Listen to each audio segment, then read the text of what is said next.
Ça dit quoi les gars, j'espère que vous allez bien. On se retrouve aujourd'hui en direct de Mexico City, on n'a pas bougé. Aujourd'hui, petite dégustation viennoiserie, c'est la partie 2. Donc si vous avez manqué la partie 1, n'hésitez pas à la voir. Hop, je vous la mets juste là, par ici.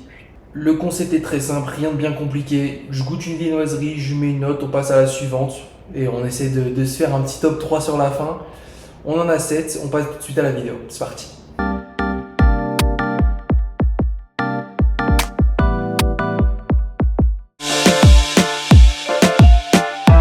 Ok, première viennoiserie à laquelle on va s'attaquer, c'est la Concha des Chocolatés. Voilà, ça ressemble à ça.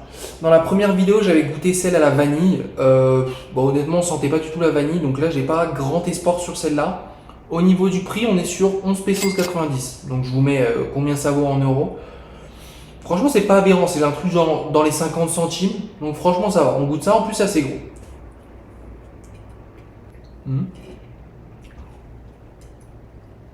Ah bah écoutez, honnêtement pas si mal. Le chocolat on sent plus que la vanille, on la sentait. On est sur une brioche un peu sèche, on sent qu'elle date d'hier ou d'avant-hier. Quelle note je vais lui mettre? Je pense que je peux pas commencer trop haut, ni trop sévère, je vais lui mettre un 7. Ouais, un 7 sur 10 pour celle-là.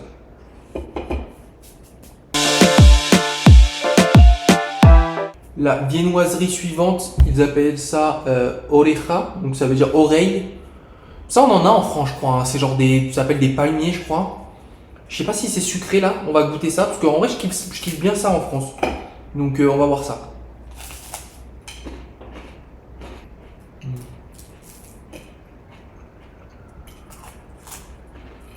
Bon alors, je vous confirme que c'est bien l'équivalent des palmiers qu'on a en France. Par contre, ils ont oublié le sucre. C'est assez rare de dire ça sur des viennoiseries, surtout ici au Mexique. Mais là, ça manque cruellement de quelque chose. Pour 11 pesos 90, en grand format comme ça, il manque juste un peu de sucre pour que ce soit vraiment bon. Et le problème, c'est que du coup, c'est pas si bon que ça. Donc je pense que ouais, pour ce palmier, je vais lui mettre un 6 sur 10. Un 6 sur 10 pour le palmier, ou ce qu'il en reste. Le suivant, on est sur un empanada de pommes. C'est pas un truc vraiment hyper traditionnel, surtout à la pomme, je pense. Mais voilà, ça me chauffait bien, c'était rayon viennoiserie, je me suis dit on va goûter ça, donc on va goûter ça. Peut-être un chausson aux pommes en vrai, on espère. Ok, mon premier croc, j'ai rien trouvé. Bon voilà comment ça va être à l'intérieur, j'ai pas encore goûté, mais j'ai l'odeur et je pense qu'on est sur un pomme cannelle. Et ça peut être délicieux ça. Mmh.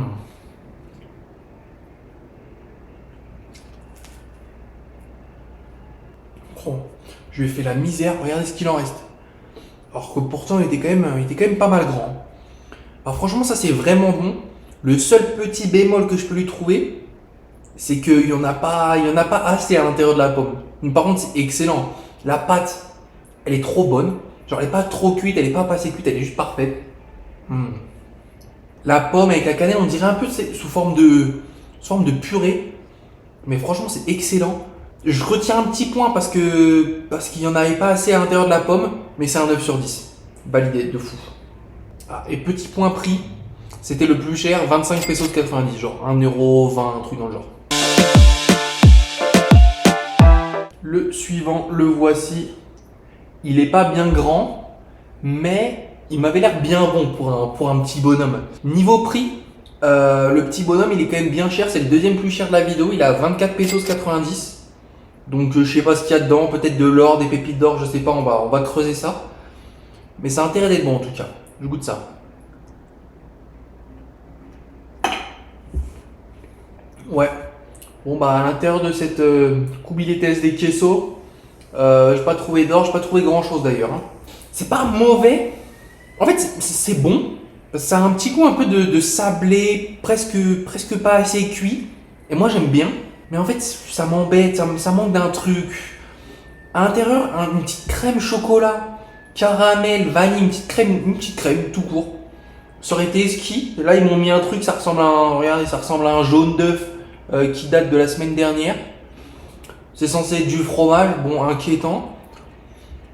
On dirait un peu un Babybel finalement. Donc ouais, je trouve ça tue un peu le truc. Je pense juste ça en vrai c'est bon. C'est bon, c'est genre un 7, 8. Le problème c'est qu'avec ça, je vais devoir lui mettre un... Ouais, c'est moyen, je suis désolé, je lui mets un 5. Voilà. Je suis sévère sur celui-là, mais il est cher pour ce que c'est.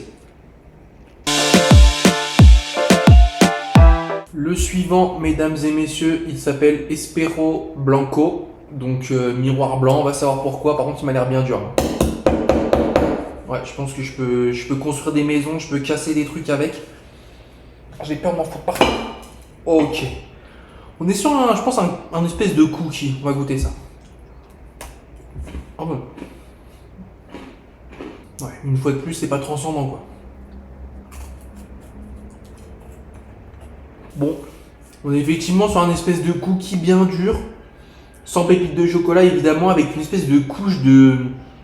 C'est pas de la pâte à sucre, mais du sucre quoi. Du sucre, c'est... Ouais, c'est vraiment mid aussi, hein. Ça va être... Bref, je vais pas fouiller plus loin, je pense que je vais lui mettre un 5 aussi, voilà, il sera très bien avec le truc au fromage. Bon, pas ouf quoi. Concernant le prix, on était sur 11 pesos 90, donc déjà il a l'avantage de pas être cher quoi. Le suivant, mesdames et messieurs, il s'appelle Taco Brillado. Je sais pas trop c'est à quoi. Ananas, je dirais ananas, mais je suis pas sûr. À vérifier lors de la dégustation. Bon là, on a 2 bouts à rattraper, donc on espère que ça va être bon. Au niveau du prix, on est sur 11,90. Voilà la classique.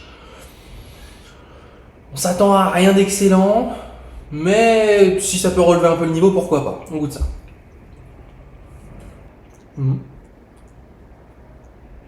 Bon, à l'intérieur, on a des petits morceaux d'ananas. C'est bien l'ananas du coup. Ah, par contre, faut aller le chercher loin, hein. Faut aller le chercher dans sa tête le goût parce que je comprends pas. Ça m'a l'air pas trop mal fourré en vrai, mais on le sent pas le goût. C'est terrible. Je pense en fait la pâte est trop épaisse et la pâte elle a un bon goût. Je pense que c'est la même que l'empanada tout à l'heure et du coup, je pense elle prend trop de place. Et c'est dommage parce que ça pourrait être bon ce truc. Regardez. Un peu meilleur sur la fin. Le problème c'est que dans sa globalité, je pense pas pouvoir lui mettre plus qu'un 6. C'est bon, mais il lui manque un truc pour passer un levé, pour passer un 8, un 9. C'est dommage, il avait du potentiel celui-là.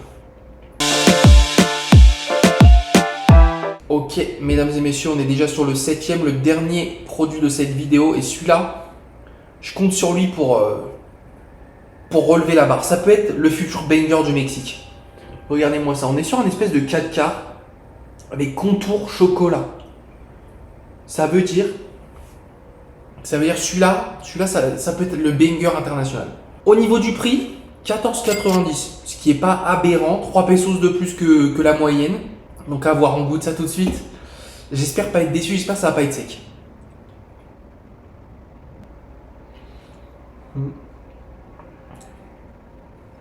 Et ben on dirait bien que c'est la déception une fois de plus. Hein. Ouais. On va voici ce qui reste de notre 4K. Il est pas mauvais, attention. Mais le chocolat à l'extérieur il est pas bon en fait. Déjà il est un peu sec de base, mais il est pas archi sec non plus. Ça veut dire qu'il est mangeable.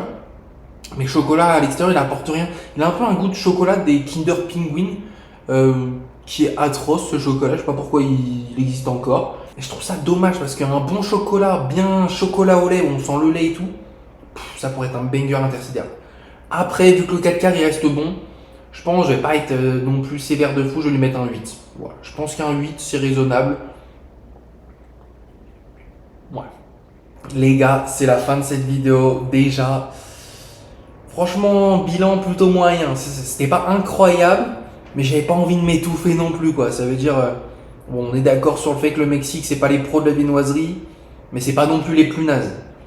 C'est déjà ça. Merci d'être resté jusque là. Si la vidéo vous a plu, un petit like. Dites-moi quelle viennoiserie vous aurez le plus envie de goûter en commentaire. Abonnez-vous, activez les notifications pour ne rien manquer. Je sors une vidéo dégustation par semaine.